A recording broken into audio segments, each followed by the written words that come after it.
strong supporter, and Dick Depew.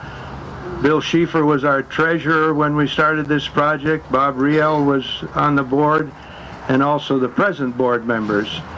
There is one board member who's probably contributed more than any of us to this project. He's the chairman of the Building and Grounds Committee. He spent an awful lot of time up here during the planning stages. He made a lot of trips to Albany during the planning stages. He was on the site during the entire construction program, spending days and days here. He managed to keep the contractors happy. He managed to keep the board happy, the staff happy, and he just been a tower of strength during this whole project. And he is Don Morrow, and I'd like to have him say a few words. Thank you. I welcome all of you for being here this afternoon. Art certainly has done a wonderful chore in regards to stating that everything went very clearly and very easily. Arthur always makes things sound so easily. I appreciate that, Arthur. I'll keep that in mind for many years to come. This afternoon we were expecting one of our contractors to be here, Richard Van Wert. One of his head men passed away from cancer, and he's unable to attend. I'd like to also thank the town of Harrietstown, the village of Saranac Lake, and all the town officials, Ed Talbot especially, who was the inspector for the town of Harrietstown in regards to giving us permission to continue our construction and overseeing the construction along with Van Wert and myself. I see some faces out there. I'm not so sure that all the town officials were able to be with us, but I certainly hope they are. And I also would like to thank the whole community, not only this community, Lake Placid, Tupper Lake, and all the surrounding communities, for the great support that they have given the hospital and also the board here when this construction's been going on. Because without their help, this certainly couldn't have taken place, and we certainly would be looking forward for additional help as the days go by. Thank you. And now I'll turn this over to Arthur. Thank you, Don. Our next speaker on the program literally needs no introduction to, I don't think, anybody in the audience.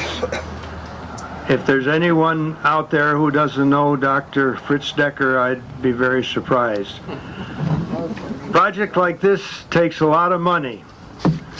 Just putting up this tent probably took a lot of money. But we really and truly had to have a fund drive to satisfy people who were issuing the bonds for this project. So last spring we started trying to put together a fund drive, and our first step was to get a little organization going, and the second step was to find a chairman of that fund drive. I'm not going to embarrass Dr. Decker by making a flowery introduction, but I might ask you if you might wonder how come he became the chairman of the fund drive.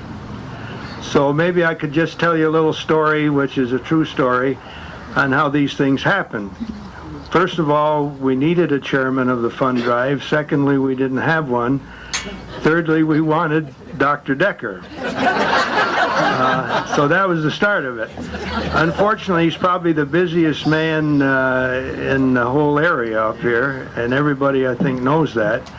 So one morning, Don and I went into Jim Cox's office, and we sent a word out that we wanted to see Dr. Decker. So I don't know if you've ever seen him striding through the hospital, but he's usually going at a top speed, and he's usually wearing his operating room garb, and what he wears across his face is hanging down here. So that's the way he steamed into the office. I don't think he knew until he got there what he was doing down there, but as soon as he saw Don and I think he knew what he was there for, because his head kind of sagged and his legs sagged and everything. So we asked him point blank, you've got to be the chairman of this fund drive. And his head went down a little lower, and I think fortunately probably for us, in about 2 seconds the page called, he's needed in the emergency room or in the operating room. This is a true story. So he escaped and he tore back up to the operating room, but we waited for him. And when he came back down, I guess his resistance was about 0, and I think he said, uh-oh, and he said, well, I guess I have to do it. And he's just done a magnificent job, and probably the success of the whole campaign can be attributed to him. I remember a story. Remember Sam Levinson, the comedian? He used to tell a story about a doctor, I suppose it was a brother-in-law or something, and he used to say, as a doctor, I take my hat off to him, but as a man, I put on 3 hats. Well, with Dr. Decker, as a doctor, I certainly take my hat off to him. As a man, I take 4 hats off. So I'd like to introduce to you Dr. Decker, surgeon, former board member, sportsman, and chairman of the 75th Anniversary Fund Drive. Doctor?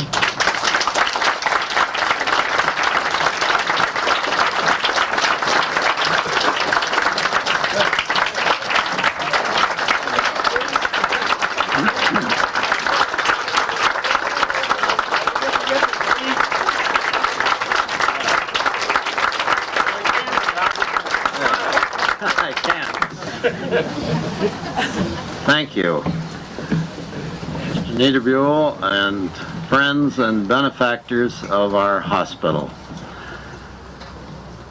The campaign has been a new and a difficult experience for me. I was a reluctant chairman, as he said, still am. I'm old-fashioned. I think of money as somebody's stored up labor, and to ask them to give it to me, or whatever I stand for, is difficult. However, I've found that a campaign like this really hinges on friendship. And I imposed on the friendship of a few people, and they in turn imposed on their friends. And so it went. And so it's still going.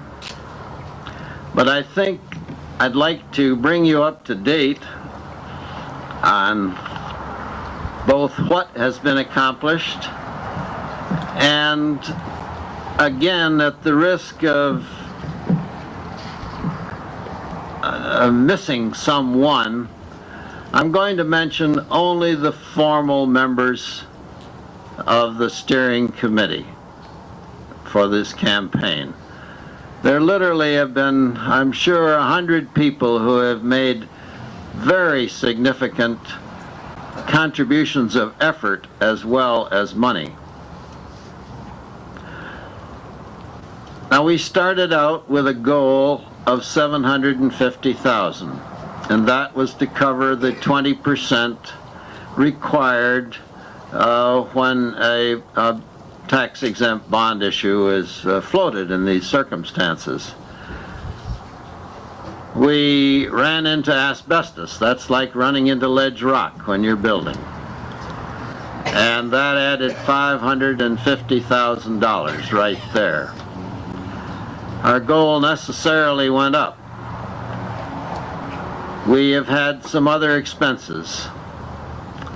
And our current goal for this campaign is $1,400,000. If we collect that, we won't be out of pocket for the capital fund effort. Now, that's terribly important in 1989 because Jim Morrissey just mentioned lightly, and how he can say it lightly I do not know, the problems of interference at both federal and state level, both in raising our costs with requirements and lowering our reimbursement rates. And in this atmosphere, hundreds of hospitals have closed in the United States. And we've seen it locally. We've seen our hospital in Tupper Lake close. We've seen the hospital in Keene Valley close. In the newspapers, there are hospitals that are threatened every day. We want the Saranac Lake Hospital to survive, and I hope and believe that through this campaign, the hospital will survive. Now, we've collected to date gifts and pledges totaling $1,265,000. And that surprises us, absolutely delights us, and makes us hope that we can reach our goal. And now I'd like to tell you how we did it. And I'm going to break this steering committee and the various segments of the campaign into time segments and geographic segments. Now, if we turn to Tupper Lake first, and we turn to Tupper Lake first because Tupper Lake gave us the format and the performance level that we could hope for throughout the whole campaign. Sam and Dorothy Parmalee, Zig Frazic, Don McClellan, and Roger Sullivan were the formal members of the steering committee. Dozens of others pitched in and helped. And they needed one meeting to get themselves underway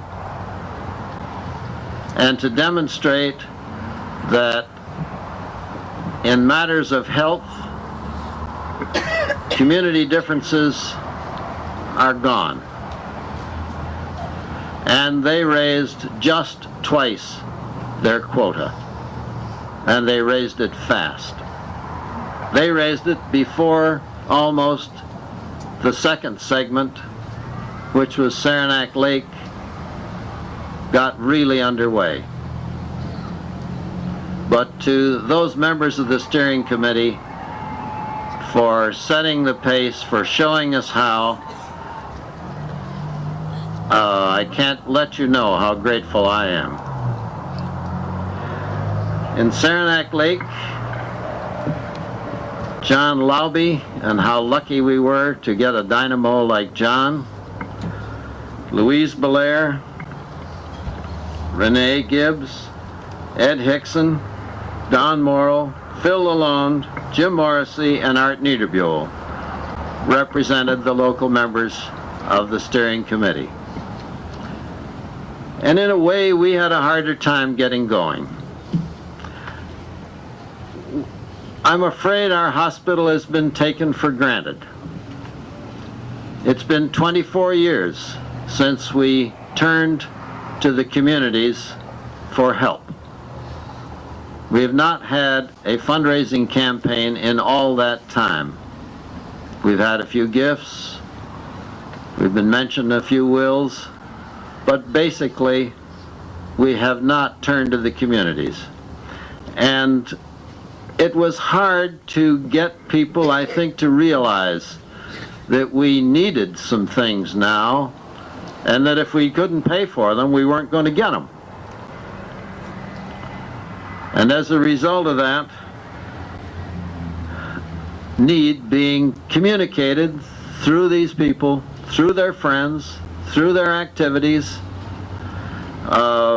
Saranac Lake has come through in fine shape. And I'm grateful to that segment of our steering committee and their friends. we went to Keene Valley. Keene Valley is a long ways away, but somehow it seemed like a good idea, and George McClellan joined our steering committee and introduced us to people in Keene Valley, in Keene, and we now have a base of friends. We had a base before, but we hardly knew it. We've had a chance to hear them say, we think of Saranac Lake as our hospital. We knew we had nice patients come from there, but we didn't know how they thought of us. And the Keene Valley campaign is underway, is producing, and it is secondary, it is a result of the efforts of George and his friends. I wish I could mention all of these friends by name, but we'd be here all night. Now, the next segment of our campaign, I'm throwing in a little bit off time schedule, although it's in full bloom at the moment. And that is the campaign with our seasonal residents. We've served them through the years. They've recognized us through the years. Occasionally they've asked us why we didn't ask them for money. It was a hard question to answer, except we just weren't used to it. And in our campaign for this seasonal and this season summer residents, Frank Trudeau has provided us with the benefits of 3 generations of fundraising. Generations that are responsible originally for the Trudeau Sanatorium and all it has meant to Saranac Lake, and now to the Trudeau Institute of Immunobiology, which is one of our finest industries. And I'm very grateful to Frank for opening doors, giving us counsel, giving us direction. And now, because it is something that's given me a lot of hope in the last few days, I'm turning to the Lake Placid segment of our campaign, where Fran Varga has been chairman, and Peg Holman, Craig Randall, and we're particularly grateful for the continued support and help of Carter and Lou Lockwood. These people have put together a campaign for the Saranac Lake General Hospital in a community that has always been proud of its own hospital, that appreciates the value of having a local hospital, and frankly wasn't used to giving to Saranac Lake institutions. And with the encouragement and teaching of these members of the steering committee, and again their friends who have really pitched in, Lake Placid is doing just fine now. We're really grateful to them, as we're grateful to their segment of the steering committee, and again their friends. And I just want to finish off with 2 thoughts. One deals with Lake Placid. I don't know whether the campaign helped the 2 communities to really recognize the importance of combining their futures, really, or whether the importance of combining their futures was apparent and helped the campaign. But whatever, I think that what we'll call the merging, although merger is a difficult word because it needs to be precisely defined, the merging of the two hospitals in some manners is going to be greatly to the benefit of the Tri-Lakes communities. And that's been recognized by all present. Lastly, the campaign has done one other thing. In this era, when hospitals are failing, and they're failing because their costs are going up and their reimbursements are going down, it's not a secret that last year this hospital lost an average of $200 for every patient it treated, because we're in a business that cannot get its costs back from the consumer because of certain federal and state statutes. That's a hard environment in which to thrive. And the only way that we're going to thrive, I'm afraid, or perhaps I'm glad, I don't know, it gives us autonomy at least, is through the philanthropy from private sources in the communities serving hospitals throughout the United States, and of course for us in this area. I'm afraid you're going to have to hear from us again. Perhaps not with me as chairman. But we're going to need money unless something is done. You can write your senators or write your checks. Thank you very much. Mr. Chairman and Dr. Decker. Next person on the program, I said we'd be hearing from Sandy Brigham later. I had the opportunity of reading the minutes of the board meetings back in the 60s when this hospital was planned and then constructed. And the problems they had back in those days were enormous, especially compared with the problems that we thought we had in building this addition.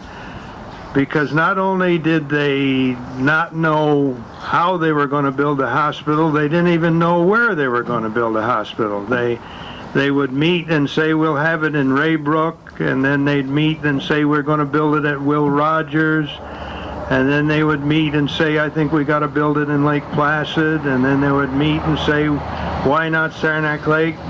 So the problems were just enormous, and there are very few people around today who were active in that campaign and active on that board. But we have one of them here today, Sandy Brigham. I'm going to call her Sandy because I guess everybody calls her Sandy. She was on the board back in those days, and she helped plan and help build the original hospital. And she's been a loyal, dedicated, shining light for us in this campaign, and has been for all these 25 years. She's a nurse, and I said the other out in the hall there, she was a practicing nurse, not an honorary. She actually worked in this hospital, and she worked at the old Saranac Lake Hospital, and she's helped us enormously, and she's a wonderful lady, and I'm going to ask her to say a few words. Sandy Brigham.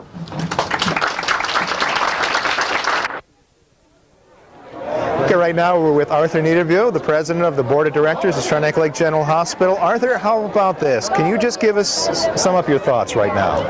Well, I'm overwhelmed by the gathering here. I'm overwhelmed by the people that came out. And when Dr. Decker gave his little talk and told the amount of the fund drive, I was a little bit surprised. It's just a huge amount of money to come from this area, and we're very proud of this hospital, and obviously the people are proud of it. And we've got a wonderful medical staff, 35 top-rate physicians, and we're just feel great that this day could happen. Thank you, Dave. You're welcome. Here we are from Saranac Lake General Hospital.